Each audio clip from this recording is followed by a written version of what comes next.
Good afternoon, everybody. Good afternoon, everybody. How fantastic to be here in the beautiful West Yorkshire sunshine.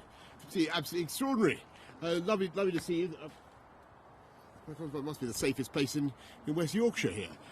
Thank you all very much for coming along. And this is the beginning, the launch of a fantastic programme that we have in this government that we're very proud of to recruit a big new wave of police officers across our country. And I want to say a big thank you to all those here, all those who are signing up, and everything that you're going to do. And this is part, as you may know, of a big effort by this government to deliver on the priorities of the British people. And as you may have seen yesterday, I hope you saw it, there was a big announcement about more spending for the NHS, 20 new hospital upgrades on top of the 34 billion that we're putting in to the NHS of new money. We are levelling up education funding around the country so that all schools get an uplift, both primary and secondary schools. But in my view, policing safe streets is the absolute bedrock of society. It's what drives a successful and productive economy. It gives people the confidence to invest. Safe streets are absolutely vital for our country, and it is you in the police who are delivering safe streets. And I absolutely want to thank you from the bottom of my heart for what you do. I used to be mayor, effectively I was police and crime commissioner for London, and I know the incredible work that the police do. And the most important thing I think politicians can do is back the police, give you the top cover for what you do, whether that's ensuring that you have the proper legal protections for important things like stop and search, or above that you have the funding that you need. And this programme, as you know, is just the beginning, the first 6,000 of a programme to recruit 20,000 more police officers. And are you guys new recruits? Fantastic. Thank you very much for what you're doing. Thank you. And everybody's learning the caution. You know the caution. You know what you have to say when you call someone. You do not have to say anything. Is that right? But anything you say. No, but if you fail to mention something which you later rely on, hang on, let's get this right. Do you remember it? They all know it. Which you later rely on in court, may be taken into account. Anyway, you get the gist. And it's part of the training of the police in a law-abiding country that we know people's rights and we give them their rights. And it's part of the trust between the public and the police. And it's absolutely vital that the public has that trust in the police. And I think the police in our country have a unique relationship with the public. It's quite unlike what you find in many other countries around the world. And I'm immensely proud of the way we do it and of our record in bringing crime down. And we want to go on, as I say, to recruit another 20,000 officers in this country. And I hope you think that that is the right thing to do. And yes, of course, I understand that crime is changing and crime is now a lot more online. But I think people in this country want to see police officers out on the streets, spreading that sense of reassurance, making sure that everyone in their neighbourhood feels safe and looked after, and we are going to insist on that. And this first push will cost, as Sajid Javid announced yesterday, £750 million for the first wave. There will be more to come.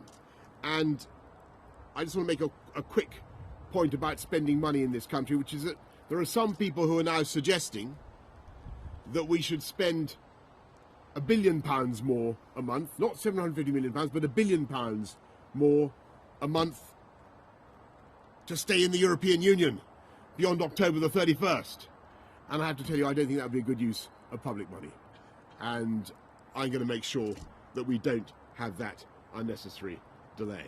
And I'm going to do everything I possibly can to make sure that this country comes out of the EU on October the 31st. But unfortunately, Parliament voted yesterday effectively to scupper our negotiating power and to make it much more difficult for this government to get a deal.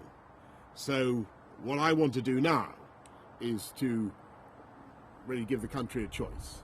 We either go forward with our plan to get a deal, take the country out on October the 31st, which we can, or else somebody else should be allowed to see if they can keep us in beyond October the 31st. And I have to tell you, I don't think that would be the right way forward. And I think if people really think that this country should stay in the EU beyond October the 31st, then that really should be a matter for the people of this country to decide. Because at the moment, what Parliament is voting for, or Parliament voted for yesterday, was a system by which the EU itself would decide how much longer we had to remain in. And I, for the life of me, cannot think that is the right way forward. So all I can say, and I hate banging on about Brexit, I don't want to go on about this anymore, and I don't want an election at all. I don't want an election at all, but frankly, I cannot see any other way. The only way to get this thing done, to get this thing moving, is to make that decision. Do you want this government to take us out on October the 31st, or do you want Jeremy Corbyn and the Labour Party to go to that crucial summit in Brussels on October the 17th, effectively hand over control to the EU and keep us in October the 30th. I think it's a no-brainer. I'm sorry to bring this painful subject up this afternoon, but that is the reality of what we face, and for me, there can be only one way forward. I think what the people of this country want us to see is the government of this country focusing. Brexit, that's been going on for 3 years. I think the people of this country want to see us priorities and their needs. And I think they want to see people like you serving police officers, men and women, being allowed to get out on the streets and do your job. And they want to see a government that fully and allows you to get on and do that and directs all their attention and all their concern on that priority. And I can tell you that is what I want to do. But we must settle this EU debate. We must come out of the EU on October the 31st, and then I want to get on and deliver all the priorities of the British people. And as making our streets safer, that comes first, and that is the top priority of this government. So thank you all very much for what you're doing. I'm sorry to have tested you on the caution and got it and myself wrong, but you are going to go on. You guys have fantastic careers as police officers, and it's a wonderful job, and I know that you will find it immensely rewarding. Thank you all very much this afternoon. I think I'm going to take some questions from the media. There they are. They've been patiently waiting at the back. I'm going to go to Andy Bell of Channel 5. And then Paul Brand of ITV. Andy, are you there? Yeah, I'm here, Prime Minister. Hello. Thank you, Prime Minister. Aren't people entitled to ask, if your own brother can't back you, why should anyone else? Well, actually, my own brother, as you'll have seen from what he said this afternoon, well, first of all, I want to pay great tribute. Andy's asking about my brother Joe, who's a fantastic guy and was a brilliant minister for science, for universities, did a fantastic amount of good work for us, for this country in that area. Now, Joe doesn't agree with me about the European Union because it's an issue that obviously divides families and divides everybody. But I think what Joe would agree is that we need to get on and sort this thing out. And I think what Joe certainly would agree, and I think he said as much this afternoon, is that this government has exactly the right priorities when it comes to dealing with the issues that really matter to the British people. I'm talking about making our streets safer. I'm talking about improving our education service. So I thank Joe for all the work that he's done and for the support that he's given for our domestic agenda. And I'm going to go now to Paul Brand of ITV. Prime Minister, if your own brother has lost faith in your plan... I'm sorry, go on. Related topic, Prime Minister, but a different question. If your own brother has lost faith in your plan, surely you'll have to be the next member of the family to resign. Well, my intention, as I said just now, and I'm absolutely determined to do this, is to deliver on the mandate of the people. We have a democracy in this country, and the way we work is that when the people of Britain take a decision, parliamentarians are sworn to uphold that decision. And that's what we all said we would do several times in the House of Commons, to respect the result of the 2016 referendum on the EU, when people voted by a very substantial majority to leave. We all said we would do it, and that is what I want to do. And I have to say, I think there is a stark contrast between my approach and I hate to be party political, but that is the sad reality, the approach of Jeremy Corbyn and the Labour Party, because at the moment he won't. Not only are they voting to make it impossible for this country to decide on its own to leave the EU, but they're also making it possible for the people of this country to have an election. I think he must be the first leader of the opposition in history to refuse to have an election. In fact, it seems to me to be a breach of his job description. He's part of the opposition. He should be actively seeking an election. I don't think I've ever seen anything like it. But my job is to get us out on October the 31st, and that is what we're going to do. Beth Rigby of Sky News. Thank you. Mr. Johnson, when you became Prime Minister, you said you would unite our country. Instead, you're splitting your party, and now even your own brother feels he cannot serve under you. If your own brother doesn't trust you to act in the national interest, why should all of we? Well, as you'll have seen what Joe had to say about our agenda, and he's a strong... Look, people disagree about the EU.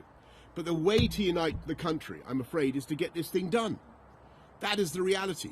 The longer this goes on, the more dither and delay we have from Parliament, inspired, I'm afraid, by Jeremy Corbyn, the worse this thing will be. What people want to see is a resolution, and they want to see us getting this thing done. And that's what we're going to do. Kate Ferguson from The Sun. Hello, Prime Minister. Can you make a promise today to the British public that you will not go back to Brussels and ask for another delay to Brexit? Yes. And sorry. I can. And would you I'd rather be dead in a ditch. So you would resign first, Prime Minister, rather than go and ask for that delay? Look, I just don't. It costs £1 billion a month. It achieves absolutely nothing. What on earth is the point of further delay? I think it's totally pointless.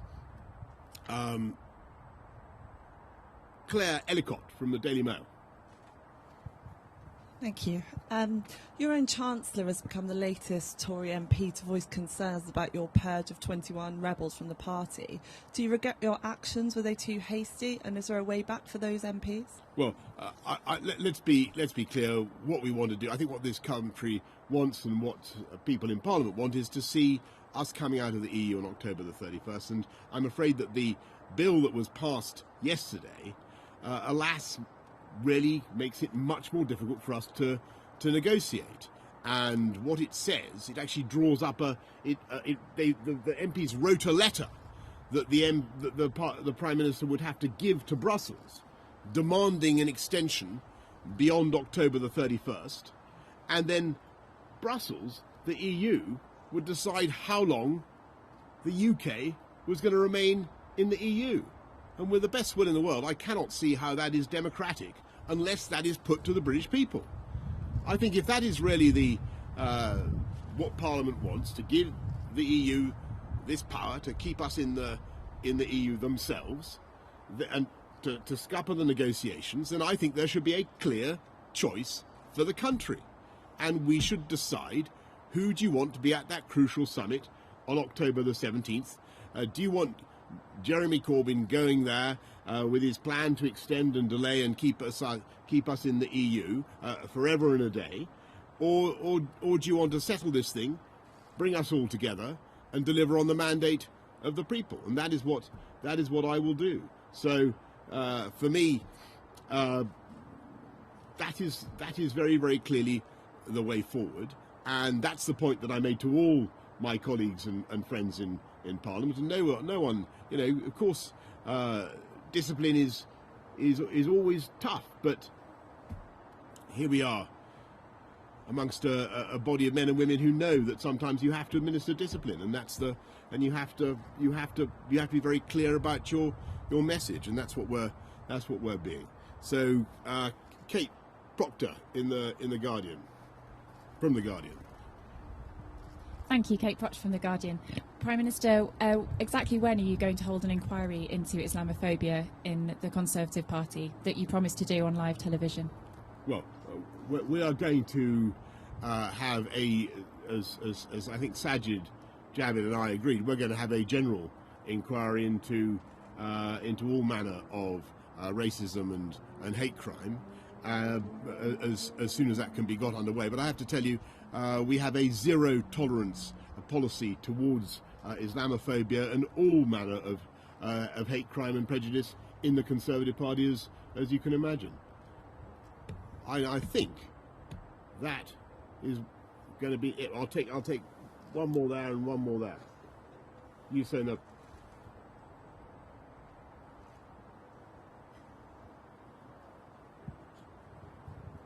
Dennis Staunton from the Irish Times. You, over the past few days, have been quoting the late Reverend Ian Paisley, who spoke about how his people were British but his cows were Irish, as justification for the idea that there could be a different agri-food regulatory regime in Northern Ireland to the rest of the United Kingdom. Could you foresee a different regulatory regime for anything else in Northern Ireland except agri-food? Well, you're right. That was what Ian Paisley said. He said that of Northern Ireland, he said the people were British, but the cattle were Irish. And in that idea, there is the germ of a solution to the question of cross-border frictionless cross-border movement across the Northern Irish border.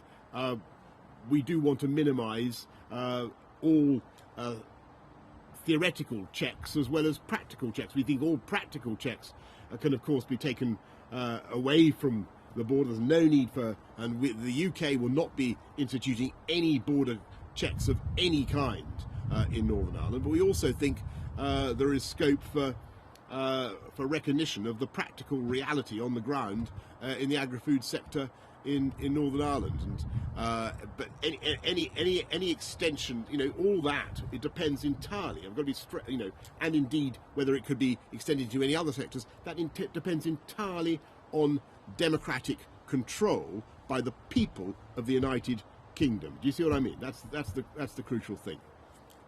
I take one more. Yes. Thank you very much. Thank you. It's Jessica Shankelman here from Bloomberg News. You've talked today, Prime Minister, about the need for trust.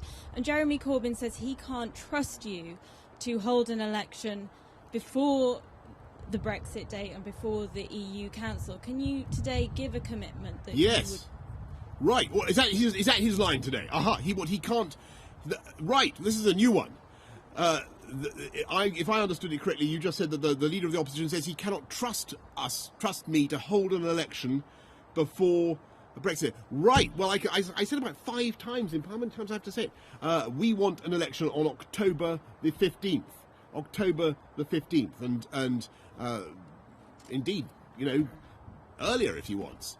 Let's crack on with it. I really don't see how we can have a situation in which the British ability to negotiate is absolutely torpedoed by Parliament in this way, with powers of the British people handed over to Brussels so that we can be kept incarcerated in the EU without that actually being put to the people in the form of of a vote. And time and time again, Jeremy Corbyn. Don't worry, I'm going to end very soon.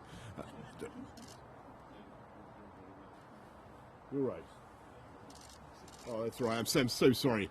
Okay, I think that is a signal for me actively to wind up. Okay, time and time again, Jeremy Corbyn has said he wants a vote, and he said he wants an election, and here he is. He's got an election absolutely being offered to him, and for reasons I don't quite follow, he seems to be opting out. I leave you to speculate as to why he may be reluctant to do it. But it seems to me if he wants to avoid a no-deal Brexit, or if he wants to avoid a hard Brexit, then he should believe in himself to go to Brussels on that crucial summit on October the 17th and sort it out. That seems to me to be the obvious thing. But I think what we should do is have an election and decide who goes to get there. Okay, folks, thank you all very, very much. And thank you all for listening so patiently for so long. Congratulations to all of you on what you are doing. And thank you very much for all that you are going to do, to all the risks that you're going to take, running towards danger rather than away from it, to make our country and our society safer. Thank you very much. Thank you.